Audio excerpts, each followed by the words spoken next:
guys see the Sharks assigned that goalie Askarov to the minors? I did see that. Did you guys not think that he was going to be their goalie this year? Yes. Now, I saw the same thing and I thought the same thing. I think he's been banged up in camp. So he's going down for like a stint? And I don't think he'd need to clear waivers. So, they have a couple of veteran goalies. Maybe there's fear they'd lose one. He is going to get opportunities in San Jose. He has to, right? Because that's why he was bent out of shape in Nashville. He wanted out because Saros was the man. He didn't see a pathway for playing in Nashville. And San Jose paid a premium to get him. Like they gave up serious assets to get him. And they know who they are. They know where they're going. That's the guy. But I saw the same thing, and I thought to myself, how's he going to react to this? Yeah, because wow. he thinks he's ready to play, and maybe he is, but I don't think he was fully healthy throughout camp. No. So it probably is a scenario where let him get his feet wet, let him get a couple of games in the American League. I guarantee you he's been told, you are coming back up. Like, you are going to be Or he playing. will have an eyebrow raise at that. Yes. He'll be like, it's serious, man. But it's kind of like, throwing a young quarterback like Drake May in with the Patriots and their offensive line and the way that they play. Is it better to let him sit? I don't know. I mean, that San Jose team, they've added some veteran help, and I'm sure they'll be a little bit better than they were last year. He's going to get peppered there this year. But it's going to get ugly at times. He's going to. And even, who do they have? They have Vanacek and they have Mackenzie Blackwood. Yes. Right? I don't think – they're probably not building the future of the team around either of those guys. They're placeholders. So, there's a long-term vision with that guy in mind, Askarov, where in Nashville it was Saros' net and they signed Scott Wedgwood to be the backup for 2 years, basically. Yeah, this is a different story. Totally different. And Nashville's ready to win right now. And obviously, San Jose is not. Celebrini day-to-day, I would assume he'll be ready to play come opening night. I'm interested to see what that kid's got. A college kid, Canadian kid, obviously playing for Canada. First overall, he's got connection there with his dad working with Golden State in the past. But when you consider the Bedard hype a year ago, the hype of when McDavid arrived, he's not at that level. He's not at the same level in terms of a first overall pick. But I am curious, how quickly he can get his feet wet and how quickly he becomes the face of that franchise and what he can do with that team. Because you go first overall, that's just an incredible honor, for anyone in any league. And it also comes with a big responsibility because that means the team isn't any good and San Jose is not. And they're really banking on you transforming into a superstar. If you go first overall and you do not turn into a superstar, it's a miss. And it's going to throw the team off in terms of the way that they're going to build things in the future. I'm glad you said it that way, Hayes, to turn into a superstar. I think sometimes with these first overall picks, we maybe put some pressure on these guys to say, you have to turn around the franchise. And if it's just the one guy, he can't do it. How many times did Edmonton pick first overall? It's the one guy can't do it. Austin Matthews came into a good situation here where Marner and Nylander were coming up and the team had some pretty good vets, Bozak, Kadri, JVR, etc. Right? There still needs to be a good situation where the guy can turn into a superstar and with some good players around him, they can turn it around. But I to expect the guy to be like, hey, we did it. We picked first overall. We got our guy now. We're all good. It's just it can't happen. It won't happen. It doesn't work that way. I think the transition for this kid is going to be more of a Jonathan Toews type superstar. He seems like he was just watching him at the juniors, well-rounded. He's, he does all the little things right, but he can do the spectacular too. I would say to expect a Jonathan Toews type of player, a well-rounded player that you hope will translate like Jonathan Toews, breeds winning, does all the winning things, captain serious, all that stuff. And it's different than the McDavid, the Matthews, even the Bedard. He's not coming in with that fanfare, but he can be damn effective. And Jonathan Toews, I'm pretty sure everyone would agree, one of the great winners of all time. Yeah, absolutely. And I still don't know what is exactly going on with Toews. I know he's not playing, but is he officially retired? Is he in the background as a guy that could join a team halfway through the year? I think that ship has sailed. That's probably one of those things where it's like we'll just, we'll let things kind of settle down. Yeah, exactly. I had heard that he possibly could contemplate playing this year, but you haven't heard anything of it, so maybe it's not really a possibility. No, his name just never pops up again. And the reason I'm asking is, could he be eligible for the Hall of Fame in a year?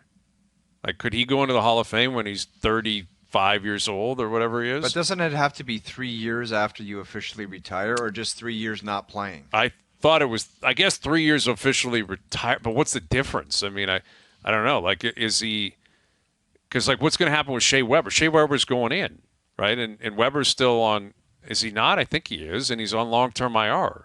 Like, I don't know. I'm just I don't remember seeing a here, Shea Weber announcement saying, I'm retired from hockey. Because he's still getting because paid. wouldn't there be a salary cap penalty if that Exactly. happened? That's why. He's got the same thing with Carey Price. Like, Price is never going to play again, but he's got to show up, do his physical, not pass it, get his money, go on long-term IR. But are they going to go in the Hall of Fame? Like, or do you have to wait until your contract expires before that can happen? I don't know. Like, we were talking about Jaromir Jagr a couple of weeks ago. He's still playing professionally, so he doesn't qualify technically as going in yet, or his 3 years don't start until he stops playing. But Taves hasn't played in a year and a half. So this is Yager's last year, too. He came out, he announced it. Yeah, I saw that. This is his last go-around. There you go. I'll believe that when I see it. Guaranteed. You think he's got one more? Of course he'll find it. He'll go and take a shift just to keep the dream alive. No, that's enough, man. He's 52, isn't he? So what? Gordie Howe was playing until he was how old? Into his 50s. Gordie was still playing. All right, here's Luke Willson, our TSN. Win Wilson. NFL analyst. And on the wrong side of a game last night. And you call this out. You guys have been very cheeky, very loud, very bold for 4 weeks into the season. Very regular season type mentality. What do you have to say for yourself now after we picked a winner last night in what was the game of the season so far? Well, what do I have to say? Yeah, what do you have to say for yourself? I have to say that we're, +7? And like you heard yesterday, I also would have taken the Falcons. And I thought you guys got away with one there. I'm happy for my guy, Kirk. It's a shame that he helped you guys out. The holding penalty really jammed us. But I tip my cap, Great job. You guys finally got a win. You needed one bad, Hayes. And I'm happy that it's a little more competitive now. Not really competitive, but a little more. Oh, listen, it's a long season. Like I've said a lot. We had a hangover. We didn't take the first 4 weeks seriously. It starts for us last night.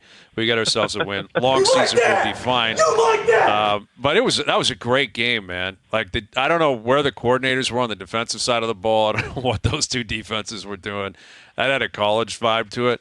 But as impressive as Cousins was, and we'll touch on that, even in a losing effort, I thought Baker looked really like under control last night. What did you make of it? Yeah. I mean, I thought he looked great. Again, obviously the numbers weren't huge.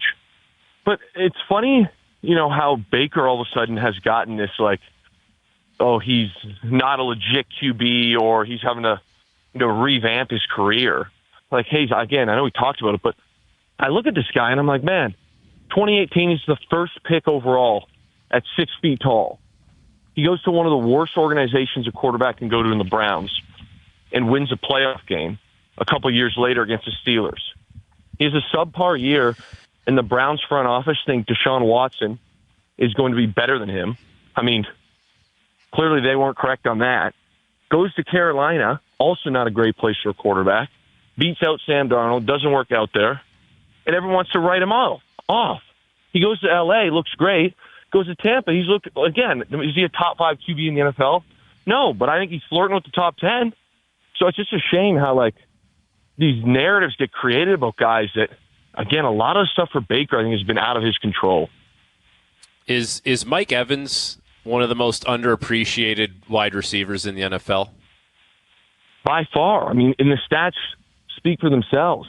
I get a guy that's that tall and also that long and running those kind of routes. I mean, this is second TD. That's man coverage to me, it looks like, which generally you're going to play outside leverage. He absolutely cooks. I think the guy just came in because there was an injury.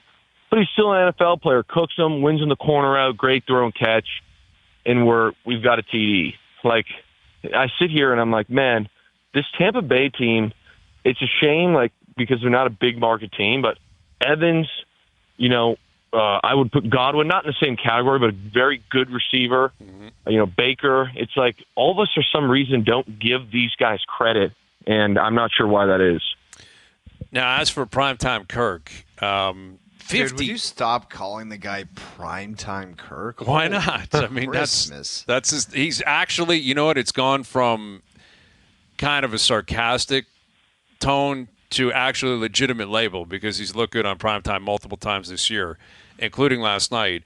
And what was absurd was the amount of throws he even attempted. He was 42 for 58. Like, he threw the ball 58 times last night. They only attempted 18 carries, in the whole game. 509 yards, 4 touchdowns. He obviously threw the winning TD in overtime, but he also got them in position to kick a field goal to push it to overtime, and I thought he did a really quality job of being composed in that moment. Where does he rank for you right now, Kirk Cousins, when you look at all the other quarterbacks in the league? Where does he stand? At this exact moment, after last night, I'd put him top 7, top 8. And I like the guy the way the guy plays the game. And what I mean by that is he's not going to scramble around. It's not a ton of off-schedule stuff. But there was a 4th and 3 where he completed it to Mooney, I believe, on a field deep out. And it was his 4th read in the progression. So, to me, if you're trying to play the game of football and have better, let's call it, chances or success, instead of looking at, hey, like, as we love the Kelsey line, and even Raheem Morris, the stats are for losers, it's like Kirk's going to sit here and execute a very high-level offense, which I don't think many quarterbacks in the NFL are doing right now. So I think that he's a guy that, especially, I know they didn't look good yesterday, but this defense should be better. Like, this team is very, very good. I like them to win the division. And you said it. He had no run game yesterday. Even, I think they ended up with 72 total rush yards, and 28 of them were on one play. So it's like you barely run the ball, but then all of a sudden Kirk's like, it's all good. I can pick this team apart. Tight window throws, zone throws, some field throws. I think it was a touchdown to Mooney, the first one. It was like a back shoulder seam ball. And then 2 minutes, he's operating at an insanely high level. To be able to get the play and a kill off there was, unbelievable with 1 second left. Like, what more do you want out of a quarterback, I guess would be my question about primetime Kirk. Yeah, man, that's the truth. He's looked very, very good. He's got them in a very good position down in the NFC South. The Davante Adams story is pretty interesting because he's out this week. A lot of people questioning how injured he actually is. Is he just buying his time to get out? And naturally, he's being connected to New York and Aaron Rodgers because of their history. If you put New York aside, because I think that makes a lot of sense considering that history, where do you see the best fit being? Where do you think Adams could actually land where he'd have a big impact and have a significant impact on the projection of that team this year? Hayes, to me, it's a tough question. I know a lot of people have said the Steelers. I don't buy that. I mean, obviously, wherever he goes, he's going to make the team better. But the Steelers don't, in my opinion, have a wide receiver problem. I mean, Pickens is a good player. It's getting the ball to these guys. And we just talked about processing the game of football. Justin Fields is not doing that at an extremely high level.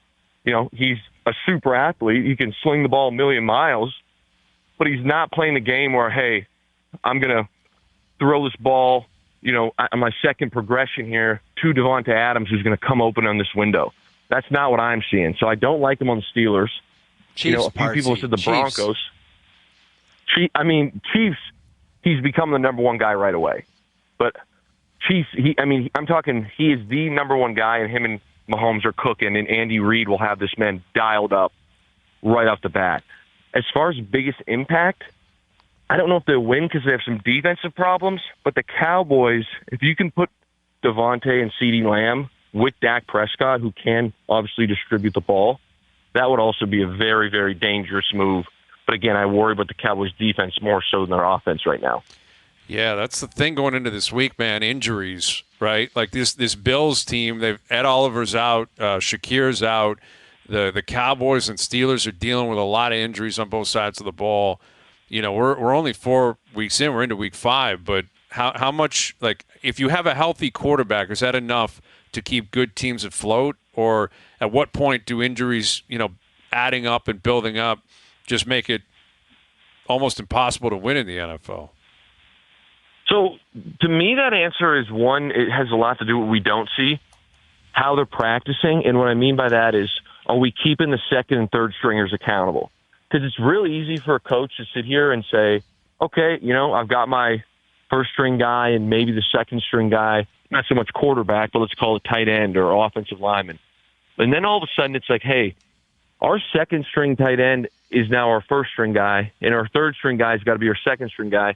Have I put the attention in all year to helping these guys develop with limited reps? And then the next thing I'll say to that, Hayes, is I think it's a scale of how well coached and how fundamentally sound your football team is. We talk about the Steelers. I don't think this roster is wildly talented, but they consistently win games, even the last few years. And the reason, to me, is Mike Tomlin and his staff. These guys play great, hard-nosed football. You know, you look at some of the Bill Belichick rosters. Obviously, they had Tom Brady. But there are some years there where, you know, they didn't have a ton of stars. And again, it's like they just seem to come out and consistently find ways to win. So a team like, you know, I'm going to say Kansas City, I mean, if you lose Mahomes, that's a huge, huge issue. But do I think they'll automatically just get blown out of games? No, they're clearly not going to be in great shape without Mahomes. But I still would consider them competitive. They got a great defense. They play fundamentally sound. They got guys that are bought in. Where there are some other teams, the Eagles, I think, is a prime example, where you see last week A.J. Brown, Devontae Smith is out, and they're completely lost. They have no clue what's going on because they don't play good football. They just rely on their stars to make big plays. So I look at the Bills, and I actually, you know, yes, they're hurt, but I think they're going to be okay this week. They have some injuries. You name Shakir, Ed Oliver, but even offensively, Shakir's been their main guy, but everybody's been contributing, and I think this is the most fundamentally sound they've looked. So it wouldn't surprise me if, yes, they're going to miss Shakir, but how bad will it be? Hopefully not too bad.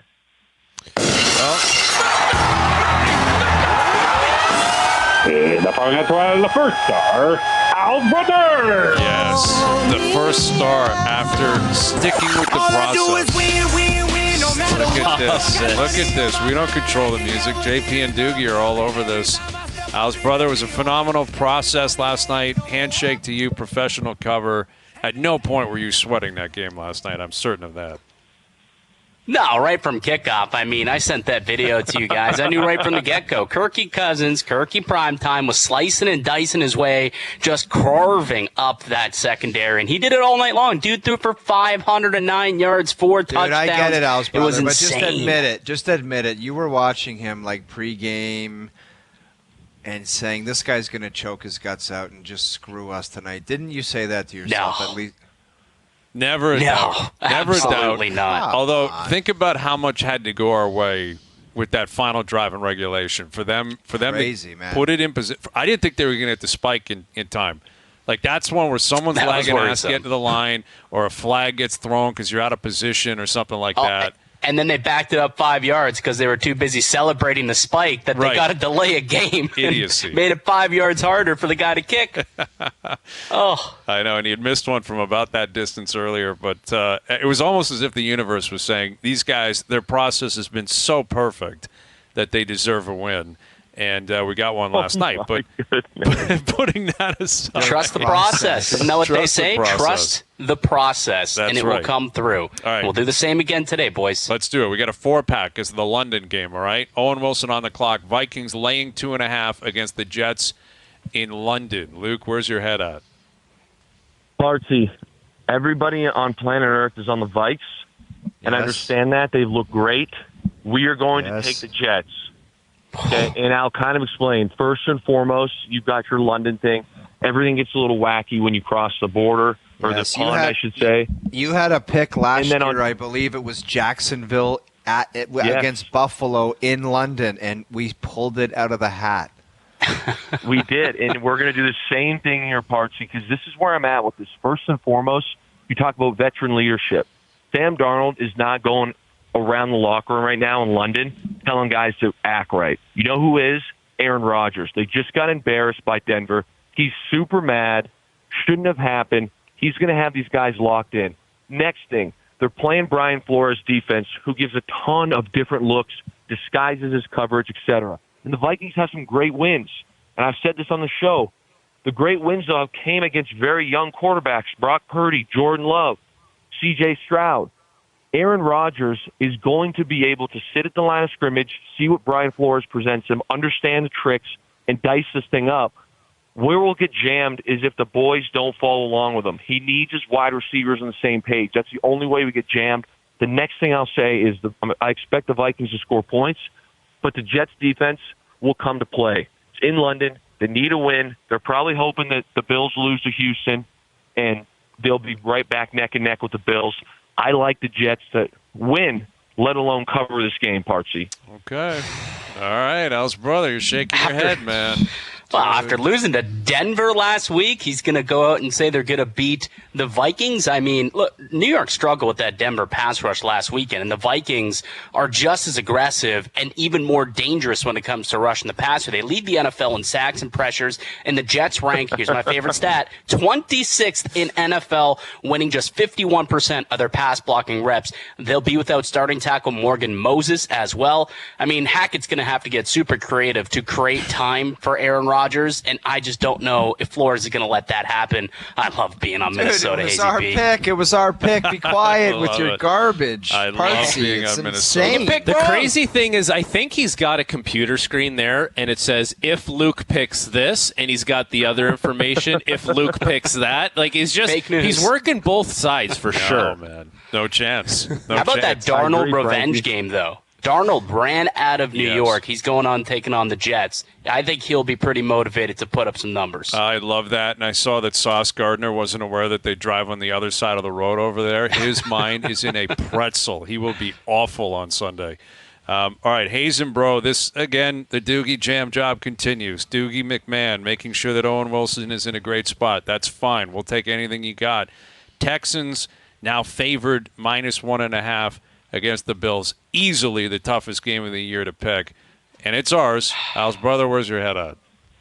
Yeah, we're in another situation where just the injury report just completely throws what you think about these teams out the window. And it's, all right, can teams withstand these injuries? And I look at Buffalo, and they're without Khalil Shakir, who's been their number one offensive weapon throughout the first part of the season. They're going to be without Ed Oliver, who's an absolute force, a menace in the trenches for them on defense. That's going to be a massive loss. And Taylor Rapp, too, who's played pretty good for them at the safety position. He's going to be gone. So you're missing three key pieces to this Buffalo Bills team.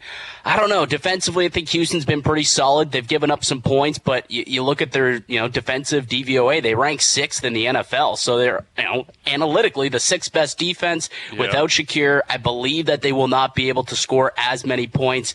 It's just there's just a lot of injuries to overcome here. I kind of like Houston, not by a lot, but I like Houston a little bit here at home. I'm with you. I feel the same way. I think it's got the chance to be a great game. I could see it being a shootout. Yeah. Von Miller suspended too, I believe. I don't believe he'll be playing this weekend. 4 games. Yeah. No. So there's another hit. And I think I side with the home team on this. If this was in Buffalo, I think the line would be flipped. I might lean Bills. I do worry about how they react coming off a game where they got smacked around. I mean, Baltimore kind of smacked them around. But I do question if that's kind of them coming back to reality. That is, we said that against the Jags game where it's like the Bills can Bills. Like at some point they might hit a little wall. They've done that historically in the Josh Allen and Sean McDermott era. I think this is just a tough matchup on the road with the injuries. I'm good with that. I'm good with the Texans. And the one other thing, too, with Houston, they have been incredibly undisciplined this season. They rank dead last in penalties, which have halted drives offensively, and it's kept drives alive for other teams, and it's kept their defense on, which has allowed other teams to put some points up on them when they really shouldn't have to been. That has to have been drilled into that team going into it. Laramie Tunsil, who's one of the best left tackles in the world, has had more false start penalties than anyone else in the league. Those stupid penalties that they were calling in week 1, he's the one who keeps getting called for them. That has to stop. That comes to an end. They have that comes to -2.5. Have to D'Amico play Ryans smart, all play over him. clean. Yeah, I love it. I think so. All right, we're on the Texans. I'm confused. So Oh, yeah? you're on the Texans, but then you do a rant on how they're the most penalized team in the league. Also, Yeah, the injuries not work both ways here. Is Joe Mixon playing? No. Like, why don't we consider the whole facts here? What are we Well, talking Joe about Mixon here, is boys? not as big of a deal as Shakir, Rapp, and Ed Oliver. Ed Oliver's He's a not? huge part of that defense. No. Ed Oliver's a And Joe huge Mixon miss. isn't a huge part of this offense? He's a Cam decoy. Akers is perfectly fine. He's a Also, decoy. Parsi, do you remember when Al's brother last night said that the ref was John Hussey? Did you see Yes. John Hussey refing last night? Because I certainly didn't. Misinformation. That was a curveball. I misremember that one. We're throwing you. It was a curveball. All right. That is something that is your credibility just gets flushed down the toilet with the guy at the grocery store in the pick I sent. Not when you win. Not when you win. Didn't matter. It right. still won the pick. Yeah, it didn't Niners matter. -7.5 against the Cardinals. Timo and Wilson, you're on the clock. Who do you like and why? Slam Easy dunk. pick here, Partsy. We're going with the Niners. We're going with the Niners. First and foremost, Arizona's defense is not great, in my opinion. The Niners have had some early struggles, but they're ripping right now. Brock Purdy is playing at an absolutely elite level. You know, obviously CMC's not there, but Jordan Mason has looked great. And Fred Warner might be the best player in the NFL. And I really think that Fred's going to have this kind of recess-style football of the Cardinals offense, if you will, figured out, lock that down. They got to come in. It's a division game. They got Seattle the following Thursday. There's no way they don't blow the doors off this team. I'm taking San Fran all day, and I'm feeling great about it. See, CMC, like, isn't it concerning when you hear he's got like this arthritic or tendonitis, or what does he have? Achilles arthritis? Achilles and- issues Yeah, on Achilles both. tendonitis. Both legs? legs. Like, doesn't that kind of sound like maybe this guy doesn't play football anymore? Like, what the hell is that? It's very strange, and what's weird is there's been so much like secrecy about it. I mean, week one, we all thought he was going to play. Yeah, It was like a shock. Like, oh no, he's not going to play anymore. And at first it was an ankle, then it was one Achilles. Now I'm hearing it's two Achilles. He's Yeah. flying to Germany. Like, How did this not get here? sorted out right after the season, like in summer training? I hear you. It's like there's a lot of things here that have been either not reported or is very sketchy. Let's put it that way. All right. Well, you guys are on the Niners. Doogie layup. That one's, I mean, no one on earth would take the points in that game, but that's fine. Steelers -2.5 at home against the Cowboys. Again, remarkably challenging setup, but this is how we operate. This is the world we live in, Alice, brother. When you're the champs, people try to take you down. You get the tougher schedule. That's fine. We're like Kansas City in this. Who do we like here? Steelers -2.5 at home against the Cowboys Sunday Night Football. So, admittedly, I'm very on the fence with this game. This is a tough one. I mean, again, their injury report, Cowboys have been decimated. And there's a couple of questionables where if I knew if these guys were going to play, Trayvon Diggs popped up on the injury report today, questionable with an ankle injury. If he's out, that's a big loss for that defense. That's already without Micah Parsons, going to be without DeMarcus Lawrence, and they're without one of their linebackers as well, who registered 10 tackles last week against the Giants. Big part of why they were able to stop the run, which is part of the Steelers' bread and butter on offense. They want to run the football with Najee Harris. They're getting one of their top guards back in Isaac Suamalu. I don't love the 2.5 points. I think it completely flipped overnight for us here yesterday. I was like, I like the Steelers with the points at 2.5 as the favorites. I'm on the fence on it. So Hayesy-B, what's your gut tell you on this My one? gut tells me Steelers at home. That's what my gut tells me. Now they're like the Cowboys off a long week is also a bit concerning. Like, you talk about how banged up they are, but they are going to have more time to prepare here. But Pittsburgh's defense is elite, man. Is elite. Stout. They are. And Mike Tomlin. He's going to cook up. He's going to make Dak's life, I think, miserable on Sunday night. And I think, a game at home, they're 3-1. Everything's been tight. They could have had that game against Indy last week. I think they respond. I think they can win by a touchdown. I lean the home team here, Steelers laying the points. And there was one thing that Luke mentioned earlier when you guys were talking about all the injuries and how much that makes a difference. And he said, yeah, a coach can make up the shortcomings. Do you believe that Mike McCarthy is the coach that can make up the shortcomings for a defensive scheme? I'm not so sure about that. Not buying it. Yeah. All right, lock it in. Steelers Minus 2.5. So There you just go. so I get this clear, Alsbro, you didn't want to pick this game. You didn't want accountability, and that's why you went to Hayes, or you wanted the Steelers? Wow, we're a team, man. It's No, like Andy Reid and Patrick Mahomes. We work it out. That's right. Communicate. We figured it out. That's right. We're on the Steelers, boys. Steelers. We'll be waving that terrible I have a- towel Sunday night. I love it. I got a good feeling, Partsy. We got an immaculate weekend coming up. I We got smell a it lucky too. last night. I think so. smell But- it too, man. I don't see it. Dallas is going to absolutely blow the doors off of this team. No. First and foremost, the weakness of Dallas is their defense. Pittsburgh's offense is putrid. It's terrible. At one point, they had 3 touchdowns in 3 weeks, offensive touchdowns, I should say. Dak Prescott's going to be fine against this vaunted defense. No, it's CeeDee not. Lamb will cook. This is going – I'm talking a 10-point No. Dallas Cowboys They're win. not that good, the Parts, Cowboys. parts. They're Put on not your that white good. undershorts early Sunday morning and keep them clean all day long. All right. I don't know, Leave it Luke. there. What happens? What happens when the rainfall starts to come in? We're looking at a 55% chance This of rain guy's Sunday night. insane I love with it. his awesome. Daryl 16-10 Dahmer. Steelers. 16-10 For sure. Steelers. What do the Oh, Steelers yeah. love, Hayesy-B? What have they always loved? They love the muck. They love it. They TJ love the Watt, slop. 4 sacks on Sunday night. He is going to make Dak Prescott absolutely miserable, and I can't wait for it. All right, boys. I We'll don't catch think you on the so. group chat Sunday morning, bright and early. All right. There it is. See ya, Al's Parts. brother and Luke Cheers. Willson See ya. joining us here. And the picks are officially in. And we want to point out that actually Al's brother, why don't you stick around quickly for a minute here? Because we're sending Al's brother and a pair of Leaf tickets to a secret location in Toronto every week this season. Every Monday through Thursday on OverDrive, Al's brother will drop a clue on his whereabouts. Use the clues to figure out where he's hiding and be the first one to call in on Friday with the correct location to win the tickets. So we'll be cruising to a new spot around the city every single week. So stay tuned for the first clue on Monday and all of next week for your chance to win a pair of tickets to the Leafs home opener. Al's brother, Yeah. we're putting you to work, man. You're going to be traveling throughout landmarks in the city. We cannot wait for that.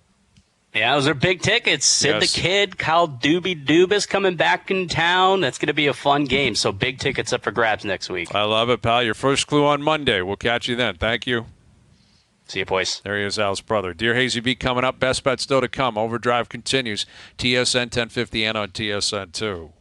Insight, the ability to see and understand why you do the things you do. Dear Hayesy-B. We're going to go down there and have a donkey barbecue, and I'm going to furnish the ass, right? You don't want to hide a Mars bar in your sleeping bag when there's a bear outside the tent. Frankie, I'm glad you're here. Provide some wisdom. Helping people out because Hazy, it's been talked about possibly some awards this coming winter for his assistance. Let's help people, and this one is a doozy. Sad, but we got to help. Okay, let's see it. So a few weeks ago, I purchased 2 tickets to a Leafs-Kraken game on Halloween night as a birthday present for my girlfriend whose birthday is November 1st. There's one problem. She's recently broke up with me and put us, in quotations, on break. You have to keep in mind that I'm actively trying to win her back as we're still on good terms. She's a diehard Leaf fan. So do I bide my time till closer and ask if she wants to come with me? Do I maybe give the tickets to her and her dad to go as a peace offering? Or do I floor it and take a buddy with me instead of risking being sad the whole time because I know the night was supposed to be? That's tough, man. This is tough because it sure sounds like she has put him in the corner and said, I'll let you know if I'm going to continue this partnership in the future. It doesn't sound as if there's a reason for that. Like there was no funny business on his end, I don't think. We need to know the context, Right. Like what if he's had an issue with flooring it in the past, and or now he he's got caught with his hand in the cookie jar or something like that, and that's maybe why he's over in the corner. Let's not. I make don't know what assumptions. happened here. I don't know what happened here, but I would say you do not give those tickets away. Like if she is effectively dumped you or said you're out, you're not giving those to her and her dad. No chance. She doesn't. That's a weak play. You can't do that. I think you hold out for the late ask, right? Maybe you ice it for a couple of weeks, And then I would like say where you're going. leading up towards October 31st, maybe around the 27th, 28th, said, hey, just thinking of you. Happy birthday or whatever. And just so you know, these tickets, man, I still got them. I don't know what you're doing, that night, but I've still got them. If you want to meet for dinner, I got reservations, and have the whole night set up. If she says no, it's over. And guess what? You can find a backup plan within 48 hours, right? You're going to find a buddy that will step in there. Dude, 2 hours you can find someone to go to a Leafs game Exactly. with you. The morning of, you get a printed version of the ticket. You write something nice in a letter, whatever. You leave it at the front door, and you give her instructions. We're going to make this work. Blah, blah, blah. Meet me at dinner here, 7 o'clock, and then we're going to the Leafs Kraken, and we are going to ride off into the sunset and make this work.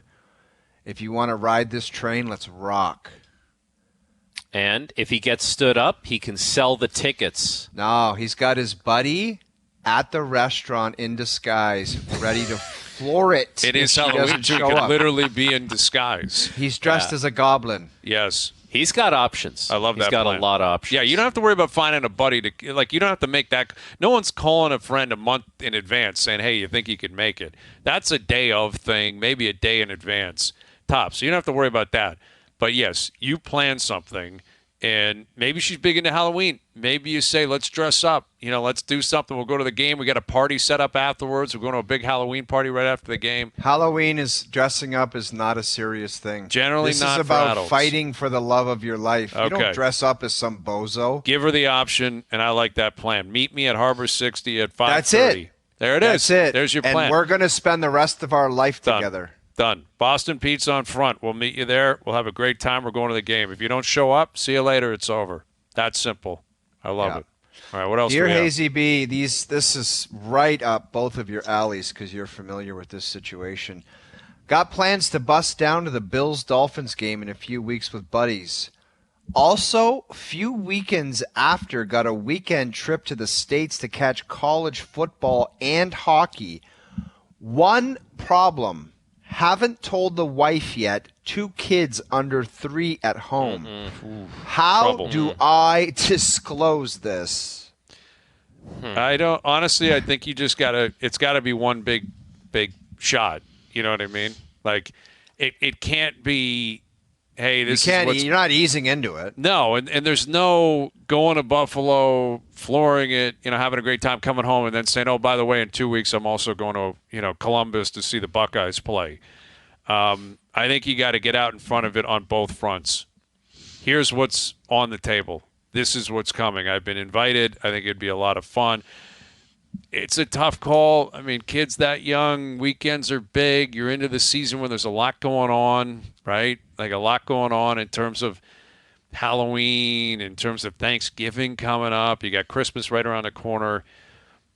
I think that's a tough one, man. I really think, though, if you're going to do it and you're committed and you want to pull off both, let's go on the side. You got to hit both at the same time. You got to tell her about both at the same time. Yeah, but how? Like this guy's stupid for doing this, for holding out this information, right? This long, this yes. is he made a critical error. It's all about getting it on the books. Hazy, I know you hate the books, but in this situation, the earlier you get these big types of events in the shared schedule, the calendar between you two, the easier it is that you can make contingency plans for your partner leading up to and after the events. Yeah. He had to get it on the books way earlier. You got to let her every once in a while at least look at the schedule, and she'll hate your guts for a day or two, but she can do that for 6 months, and by the time the trip comes up, she doesn't hate you anymore. And then she's just like, I just want this trip to be done so I can stop looking at this stupid thing on the schedule. That's true. The old planned schedule. That's right. You get it up there, and you make sure you highlight that. Get that highlighted. Make sure everyone's aware. This is when it's happening. But, yeah, Frankie makes a good point. You got to get this out quick. Get them both out. Get them into the ether. Let everyone know. Whatever the reaction's going to be, the reaction's going to be. If you feel like you're coming home and you're still going to be married and, everyone's going to be fine, then go for it. Live your life. Have a good time. One more quick one before we go. Dear Hayesy-B, I've got 32 guys teeing it up for my birthday tournament tomorrow in, of all places, Hamilton. All right. 6th inaugural Caprice Classic. With a Ticats game tonight, and a majority of the fellas will be flooring it, is it fair to add penalty strokes to anyone who shows up late due to consumption? Well, yeah, I mean, I'm assuming you're playing a course that has standards and doesn't just allow you to show up and tee off whenever you want to tee off. I mean, the guy misses I the say tee if you're time. not you're not there within 5 minutes of your tee time, just don't show up. Period. Yeah, or if you want to join on the second or third, but that means you're Xing out the first holes. You know, like if this is like a Stableford or something, you're not getting points. You're starting triple. But absolutely. You are starting, if there's 32 guys and let's say 3 of them show up late, there's 30, 31, and 32 in terms of the scoreboard whenever they put a peg in the ground. You have to. Like, you have to have standards. I get it. Everyone's going to have a good time. And the fact is, if you're hosting 32 guys, at least 15 don't care about golf. Like, that's the truth. 15 of them don't care. They'd probably even prefer not to be playing. They're just playing because the other 15 guys love the golf, so they're going to be whatever. They couldn't care less anyway. Well, why don't they use their smarts and say, look, guys, we're going to floor it on the golf on Saturday. Let's get together in a buddy's backyard or basement and watch the game and just have some casuals and ease into it. Tabbies are in a playoff race, man. You got to get out there and support the local team. The other I penalty, know, but why does it have to be a gong show? It well, doesn't that's need to be. valid. Just because you go to a football game doesn't mean it has to be a gong show. Exactly. You can still keep it reasonable. But not only does the penalty need to be golf-related, this is an annual thing. This is the 6th annual. If you're not there for that tee time, you run the risk of not being invited anymore. Right. It's like if an old coach used to tell a lot of the guys on our team this, you want to be a man at night, you better be a man in the morning and show up. And that's part of the whole thing with this trip. Couldn't agree more. I think the ceremonial first tee, you got to be there. Who knows what the groups are? Chances are the guy hosting, the one that sent this in, has put a lot of time and effort into booking tee times, getting the caps together, getting whatever's on the line together. And, you get the Blue Bombers in town, though. The Bombers, they're a good team. They're top team in the West, and Tabbies haven't been great this year, but they're still technically in a running. It's a big win. Big game tonight. Ticats have to get one tonight. Bo Levi Mitchell in the MOP conversation. Absolutely. Make it happen. Make it happen. CFL on TSN Friday Night Football tonight. All right, there you go. Dear Hayesy-B, just helping people out. Helping people out. I'm glad we can do this every week. You're welcome. We got our best bets coming up, brought to you by FanDuel. And don't forget, the Mail It In Fridays are brought to you by Boston Pizza, Canada's favorite sports bar. From tip-offs to tie bites and puck drops to pizza, BP's elite lineup of apps, wings, and ice-cold beer is always dialed in for game time. Hustle in your local BP tonight. Overdrive continues. TSN 1050 and on TSN 2. All right, today's best bets powered by FanDuel. Make your picks and assemble a same-game parlay in seconds on the FanDuel Sportsbook app. We saw a shootout last night in Atlanta. I got a couple of unders. This is where the unders start to hit. This is where the books start to figure out, how much money comes in on the overs, how many people love to bet the overs. And New England-Miami has a chance to be a 3-0 game. The total's 35.5, but I'm on the under, I think it's maybe 17-10, something like that. It just feels like that number. I know that's a low total of 35.5. I just don't see who's going to score on either side. So I'm taking the under in that game. And even Bears-Panthers, the total's 41.5. I think Andy Dalton comes back to reality on the road, Soldier Field, good Bears defense. And Caleb Williams has been okay. Statistically he's been okay. But I think that's a lower-scoring game as well. I think these are sneaky, kind of off-the-board type games. I'm going to lean the under on both. Bears-Panthers under, Pats-Dolphins under. Today's best bets powered by FanDuel. FanDuel's the home for popular parlays this NFL season. Please play responsibly, 19+, physically located in Ontario. And it's been a good one today. Thanks to Brad Treliving for joining us. John Gibbons in Philly. Right? Coming off that Mets walk-off. He's the best, man. Win last night. Awesome. With He's the so cold, good. he's feeling under the weather. Dude, that's Under not the a cold. weather. That's 2 cigars last night, and you know it. Possibly one on the plane, too. You're suck on that one for tonight, will you? Possibly one on the plane. Mail It In Fridays brought to you by Boston Pizza, Canada's favorite sports bar. From tip-offs to tie bites and puck drops to pizza, BP's elite lineup of apps, wings, and ice-cold beers always dialed in for game time. Hustle into your local BP tonight. It's been a fun week. Next week, it's go time. Leafs in action, right? The Raptors will be back in town, going through camp. We're into the divisional series in baseball. Football's rocking. CFL coming down the stretch. What a time of year it is. It's going to be a fun week next week. Frankie, good seeing you, man. Thanks for doing this. Thanks for having me. Thanks to everyone behind the scenes for helping out. We appreciate it. Everyone for tuning in today, TV, radio, podcast, web. We appreciate that. We're out of here. Enjoy your evenings. Enjoy your weekends. We're back Monday at 4 p.m. We'll chat then.